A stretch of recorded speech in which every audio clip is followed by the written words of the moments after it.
আমরা যারা phone use করেছি তারা প্রথমত স্ট্যান্ডার্ড সিম ইউজ করেছি এবং যুগের পরিবর্তনের সাথে সাথে আমরা মাইক্রো সিম এবং ন্যানো সিম ইউজ করেছি। বর্তমানে আমাদের নেটওয়ার্ক টেকনোলজিটা আরও আপগ্রেডের ফলে এর সাথে যুক্ত হয়েছে ই সিম। তো ই সিম জিনিসটা কি, ই সিমের কি কি সুবিধা রয়েছে এবং ই সিম ব্যবহারের ফলে কি কি অসুবিধা রয়েছে বিস্তারিত থাকছে আজকে ভিডিওটি আপনি সম্পূর্ণ দেখার মাধ্যমে জানতে পারবেন ই সিম কি এবং ই সিমের সুবিধা এবং অসুবিধা। এক নম্বরে ই সিম কি। ই সিম এমন এক ধরনের সিম যে সিমটাকে আপনি দেখতে পারবেন না, আপনি ধরতে পারবেন না, কিন্তু আপনি এই সিমটাকে ইউজ করতে পারবেন। তো এই সিমটা ফোনের মাঝে বিল্ট ইন অবস্থায় দেওয়া থাকে। তো আমরা বাংলাদেশে যে সিমগুলো ইউজ করি, আমাদের যে সার্ভিস প্রোভাইডার রয়েছে যেমন জিপি আছে, বাংলালিংক আছে, টেলিটক আছে, রবি, এয়ারটেল, এই সকল সিম কোম্পানি আমাদের যে সিমগুলো দিয়ে থাকে, আমরা এই সিমগুলো থেকে তাদের যে সার্ভিসটা ইউজ করতে পারি। ই সিমের মাধ্যমেও আমরা তাদের এই সার্ভিসগুলো ইউজ করতে পারবো। বাংলাদেশের টেলিকমিউনিকেশন সার্ভিস প্রোভাইডাররা আমাদের যে সকল সিম দিয়ে থাকে সেটাকে বলা যায় একটি ফিজিক্যাল সিম, এবং ই সিম জিনিসটা হচ্ছে একটি ভার্চুয়াল সিম। বাংলাদেশ ছাড়া বিশ্বের অনেকগুলো দেশে ই সিমের ব্যবহার রয়েছে, যেমন গুগল পিক্সেল, এরপর আইফোন, এই সকল ফোনে কিন্তু সেকেন্ডারি সিম হিসেবে ই সিমের ব্যবহার করা হয়ে থাকে। অর্থাৎ আপনি এই সকল ফোনে একটি মাত্র ফিজিক্যাল সিম ইউজ করতে পারবেন, এবং আপনার দেশে যদি ই সিমের ফ্যাসিলিটিটা থেকে থাকে তাহলে কিন্তু আপনি ই সিমের মাধ্যমে সেই সকল ফোনে আরও একটি সিম ইউজ করতে পারবেন। সেকেন্ডটা কথা হচ্ছে ই সিম চালু হবে কিভাবে। তখন আপনি জিপি ইউজ করবেন, তো সেই ক্ষেত্রে আপনার ফোনটি নিয়ে জিপি কাস্টমার কেয়ারে যেতে হবে। আপনার এলাকায় যে লোকাল জিপি কাস্টমার কেয়ার বা সার্ভিস প্রোভাইডার রয়েছে সেখানে আপনার যেতে হবে। যাওয়ার পর আপনার ফোনের মাদারবোর্ডে যে ইমবেডেড অর্থাৎ যে চিপটি ই চিপটি যে বিল্ট ইনভাবে দেওয়া রয়েছে, সেই ই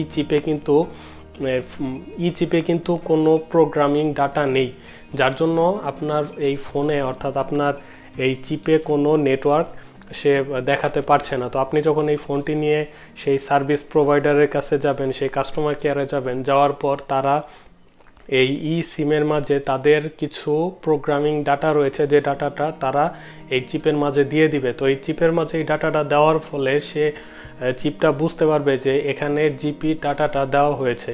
তো তখন সেই ই সিমটা এই জিপি নেটওয়ার্কটা শো করবে, এবং আপনি এর মাধ্যমে জিপির যে ফ্যাসিলিটিগুলি রয়েছে অর্থাৎ আপনার যে সিমের নাম্বারটা রয়েছে সেই নাম্বারটা আপনি ইউজ করতে পারবেন, আপনি এখানে কোনো সিম ইনসার্ট না করেই। তো এটার আরও একটি বড় সুবিধা হচ্ছে আপনি একটা ই সিমে বিভিন্ন ধরনের সিম ইউজ করতে পারবেন, অর্থাৎ বিভিন্ন সার্ভিস প্রোভাইডারের সিম ইউজ করতে পারবেন, কিন্তু একসাথে নয়, এটা একের পর এক। ধরুন আপনার এই চিপের মাঝে জিপি প্রোগ্রামিং ডাটাটা ইনস্টল করা হয়ে গেছে, জিপি কাস্টমার কেয়ার থেকে দিয়েছে। তো এরপর আপনি চাচ্ছেন যে আমি এখানে বাংলালিংক বা টেলিটক বা যে সার্ভিস প্রোভাইডারের আপনি সিম ইউজ করে থাকেন আপনি সেটাই এখানে ইউজ করতে চাচ্ছেন। তো আপনি সেই কাস্টমার কেয়ারে যাওয়ার পর আপনার এই চিপের মাঝে তারা তাদের প্রোগ্রামিং ডাটাটা এখানে ইনস্টল করে দিবে। তো ধরুন আপনি গেছেন টেলিটকের কাছে, টেলিটকে যাওয়ার পর আপনাকে এই ফোনের মাঝে তারা টেলিটকের এই প্রোগ্রামিং ডাটাটা ইনস্টল করে দিল। তো আপনি এখন এই ই সিমের মাধ্যমে আপনি দুইটা সিম ইউজ করতে পারবেন। তো আপনি অ্যাট এ টাইম দুইটা সিম ইউজ করতে পারবেন না। ধরুন আপনার এখন জিপি ইউজ করা দরকার, সেক্ষেত্রে এখানে একটি ই সিমের নির্দিষ্ট একটি সফটওয়্যার রয়েছে, সেই সফটওয়্যারে আপনাকে সার্ভিস প্রোভাইডার একটি ইউজার নেম এবং ইউজার আইডি দিয়ে দিবে। সেখানে আপনি যে লগ ইন করলে আপনার ই সিমের জিপিটা অ্যাক্টিভ হয়ে যাবে। ধরুন আপনার এখন প্রয়োজন হচ্ছে টেলিটক ইউজ করা, তো আপনি সেই সফটওয়্যার থেকে জিপিটা সাইন আউট করে আবার যদি আপনি টেলিটকের যে ইউজার আইডি এবং পাসওয়ার্ড রয়েছে এটা দিয়ে যদি আপনি লগ ইন করেন তাহলে আপনি দেখতে পারবেন সেখানে টেলিটকের নেটওয়ার্ক শো করছে। বিষয়টা এইরকমভাবে, অর্থাৎ আপনি একটি চিপের মাধ্যমে আপনি সিম চেঞ্জ না করে জাস্ট একটি সফটওয়্যারের মাধ্যমে এই user ID password log in বা লগ আউটের মাধ্যমে আপনি বিভিন্ন সার্ভিস প্রোভাইডারের সার্ভিস ইউজ করতে পারছেন। এটা হচ্ছে এই ই সিমের বড় একটি অ্যাডভান্টেজ বা বড় একটি সুবিধা। তো এই বিষয়টা অনেকের কাছে একটু ঝামেলার মনে হতে পারে, তাদের জন্য রয়েছে অল্টারনেটিভ আরেকটা ওয়ে। তো আপনারা আপনাদের ফোনে যখন এই সিমটা অ্যাক্টিভ করতে যাবেন তো তখন আপনি যদি বাইরে যে এটা অ্যাক্টিভ করতে না চান, কাস্টমার কেয়ারে না যেতে চান, তাহলে আপনি কাস্টমার কেয়ারে ফোন দিতে পারেন।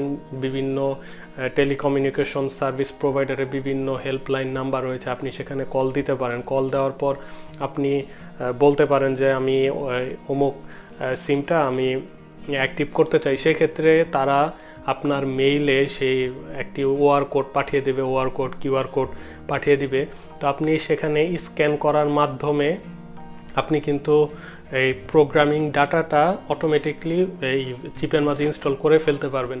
তো এটা কিউআর কোড স্ক্যান করার মাধ্যমে অটোমেটিকলি এই জিনিসটা হয়ে যাবে, এবং এরপরে কিছু স্টেপ রয়েছে, এটা আপনি মেইলের মাধ্যমে দেখতে পারবেন। তো এখানে কথা হচ্ছে সেই মেইলটি যেন সেই সার্ভিস প্রোভাইডারের কাছে এন্ট্রি করা থাকে বা রেজিস্টার করা থাকে। সেক্ষেত্রে কিন্তু তারা খুব সহজে আপনার মেইলে সেই কিউআর কোডটি পাঠিয়ে দিতে পারবে। তো এর মাধ্যমে আপনারা খুব সহজেই ই সিমটি অ্যাক্টিভ করে ফেলতে পারবেন। 3 নম্বরে অনেকে মনে করতে পারেন আমার কাছে একটি ফিজিক্যাল সিম রয়েছে, এখন আমি এই সিমটাকে ই সিমে কনভার্ট করব বা আমি এই নাম্বারটা ই সিমের মাধ্যমে ইউজ করব, সেক্ষেত্রে কি আমি অ্যাট এ টাইম 2টা নাম্বার ইউজ করতে পারবো কিনা? সেক্ষেত্রে এটার আনসার হচ্ছে আপনি পারবেন না। তো কাস্টমার কেয়ার থেকে যখন আপনার ফোনে এই ই সিমের মাঝে তাদের প্রোগ্রামিং ডাটাটা ইনস্টল করে দিবে, সেই মুহূর্তে আপনার ফিজিক্যাল সিমটা ডিঅ্যাক্টিভ হয়ে যাবে। সেই ফিজিক্যাল সিমটা আপনি আর ইউজ করতে পারবেন না। তো আপনারা যারা ভেবেছিলেন আপনারা অ্যাট এ টাইমে 2টা নাম্বার ইউজ করবেন, সেটা কিন্তু সম্ভব না, সেটা আপনারা পারবেন না। তো ই সিমের মাঝে কিছু অসুবিধাও রয়েছে। তো এর মাঝে 1 নম্বরে রয়েছে অনেকেই ফোন রিসেট করেন। তো ফোনে কোনো প্রবলেম হলে আমরা খুব সহজে ফোনটাকে রিসেট করে ফেলি। তো রিসেট করার ফলে আপনার ফোনের যে নর্মালি যে জিনিসটা হয়, আপনার ফোনের ফোন মেমোরিতে যত ডাটা থাকে সবগুলো কিন্তু ইরেজ হয়ে যায়, এবং সেই ক্ষেত্রে আপনার ফোনে যেহেতু একটি চিপ রয়েছে, সেই চিপের মাঝে কোম্পানি থেকে যে ডাটাগুলো, তার যে প্রোগ্রামিং ডাটাগুলো এখানে ইনস্টল করা রয়েছিল, সেই ডাটাগুলো কিন্তু এই একই সাথে সব কিছু ইরেজ হয়ে যাবে। অর্থাৎ আপনি প্রতিবার যখন এই ফোনটা রিসেট করবেন তখন কিন্তু আপনার প্রোগ্রামিং ডাটাগুলো ইরেজ হয়ে যাবে। আপনাকে আবার সেই সার্ভিস প্রোভাইডার বা কাস্টমার কেয়ারে ফোন দিয়ে কিউআর কোড বা তাদের কাছে যে এই প্রোগ্রামিং ডাটাটা ইনস্টল করে নিতে হবে। তো এরপর ই সিমের আরেকটি অসুবিধার মধ্যে যে জিনিসটা রয়েছে সেটা হচ্ছে, ধরুন আপনি কোনো জায়গায় ঘুরতে গেছেন বা কোথাও গিয়েছেন, সেক্ষেত্রে যদি আপনার ফোনটা অফ হয়ে যায়, আপনি কিন্তু এই ই সিমটা রিপ্লেস করে অন্য কোনো ফোনে ইউজ করবেন, এটা কিন্তু কখনোই সম্ভব না। কারণ এমনি নর্মাল ক্ষেত্রে দেখা যায় আমাদের যদি কোনো ফোন অফ হয়ে যায়, সেক্ষেত্রে এই সিমটা আমরা অন্য একটা ফোনে ভরে ইনসার্ট করে আমরা ফোন ইউজ করতে পারি, সে নাম্বারটা ইউজ করতে পারি। কিন্তু ই সিমের ক্ষেত্রে কিন্তু এইরকম না, কারণ সেই ফোনের মাঝে এই সিমটা অর্থাৎ ই সিমটা একদম মানে চিপের মতো, একদম চিপ হিসেবে দেওয়া রয়েছে। এটা বিভিন্ন টাইপের আইসি যেমন মাদারবোর্ডের মাঝে দেওয়া থাকে, সেরকমভাবে এটাও হচ্ছে এক ধরনের আইসি বা চিপ।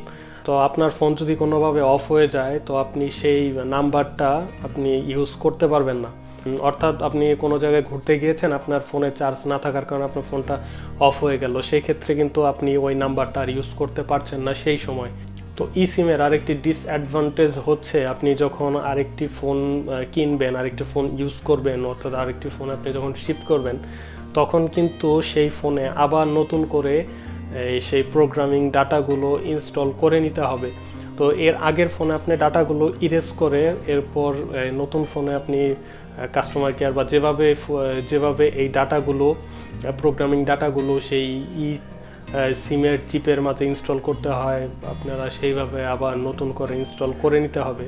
তো ই সিমের আরেকটি অসুবিধা হচ্ছে, আমাদের ফোনে অর্থাৎ আমরা যারা বর্তমানে ফিজিক্যাল সিমের ফোনগুলো ইউজ করি, আপনারা চাইলে কিন্তু সিম 1কে সিম 2তে নিতে পারি এবং সিম 2কে চাইলে সিম 1এ নিতে পারি, এটা ফোনের সিম চেঞ্জ না করেই, অর্থাৎ ফোনের সিমটাকে আমরা সোয়াইপ করতে পারি। কিন্তু ই সিম যদি আপনি ব্যবহার করেন, সেই ক্ষেত্রে কিন্তু এই জিনিসগুলো একদম স্টিল থাকবে। যেমন সিম 1 হচ্ছে একটা ফিজিক্যাল সিম এবং সিম 2 হচ্ছে আপনার ইমবেডেড বা ই সিম। তো সেই ক্ষেত্রে কিন্তু আপনি এটাকে চেঞ্জ করতে পারবেন না, যেমনটা আপনি আপনার ফিজিক্যাল সিমের ফোনগুলোতে চেঞ্জ করতে পারতেন, সেখানে কিন্তু অপশনগুলো দেওয়া থাকতো। কিন্তু আপনি ই সিমের ক্ষেত্রে এরকম পাবেন না।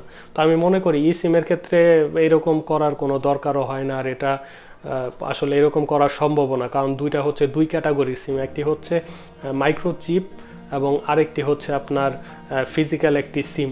তো ই সিমের আরেকটি ডিসঅ্যাডভান্টেজ হচ্ছে আমরা যারা ফিজিক্যাল সিম ইউজ করি সেই সিমের ডাটাগুলো, সেই সিমের মাঝে কি নাম্বার রয়েছে, কি মেসেজ রয়েছে, এভরিথিং এগুলা কিন্তু একটা হ্যাকার চাইলে হ্যাক করতে পারবে না। কিন্তু আপনি যখনই ই সিম ইউজ করবেন, ই সিমটা কিন্তু একটা মাইক্রোচিপ, এটা ফোনের মাদারবোর্ডের মাঝে বিল্ট ইন অবস্থায় দেওয়া থাকে। একটা হ্যাকার চাইলে এই সিমের মাঝে যে ডাটাগুলো রয়েছে এগুলো খুব সহজেই হ্যাক করতে পারে বা হ্যাক করার একটি পসিবিলিটি রয়েছে। তো এই সিমের ব্যবহার কিন্তু বিশ্বে অনেক আগে থেকে শুরু হয়ে গিয়েছে, কিন্তু এখন পর্যন্ত এই ই সিমের ব্যবহার কিন্তু সেরকমভাবে পপুলারিটি পায়নি বা সেরকমভাবে এই ই সিমের ব্যবহারটি বাড়েনি, কারণ এই ই সিমের মাঝে কিছু প্রবলেম রয়েছে যে প্রবলেমগুলোর জন্য মূলত এই ই সিমের প্রসার ঘটেনি। তো এই ই সিমটা আশা করা যায় 2025 সালের মাঝে তাদের যে বক্তব্য 2025 সালের মাঝে এর গুণ, এর ব্যবহারের গুণ বা এর ইউজারের গুণ অনেক বেশি বেড়ে যাবে। বিশেষ করে এই ই সিমটা ব্যবহার করা হবে অটোমোবাইল কোম্পানিতে, অটোমোবাইলে, এবং এই ই সিমটা ব্যবহার করা হবে হোম অ্যাপ্লায়েন্স যে ডিভাইসগুলো রয়েছে, অর্থাৎ আইওটি ডিভাইসের সব থেকে বেশি ব্যবহার হবে এই ই সিম। তো আজকের ভিডিওটি এই পর্যন্ত। ভিডিওটি যদি ভালো লাগে তাহলে লাইক দিবেন, চ্যানেলে নতুন হলে সাবস্ক্রাইব করবেন। দেখা হয়ে যাবে অন্য আরেকটি ভিডিওতে। সে পর্যন্ত সকলে ভালো থাকুন। আল্লাহ হাফেজ।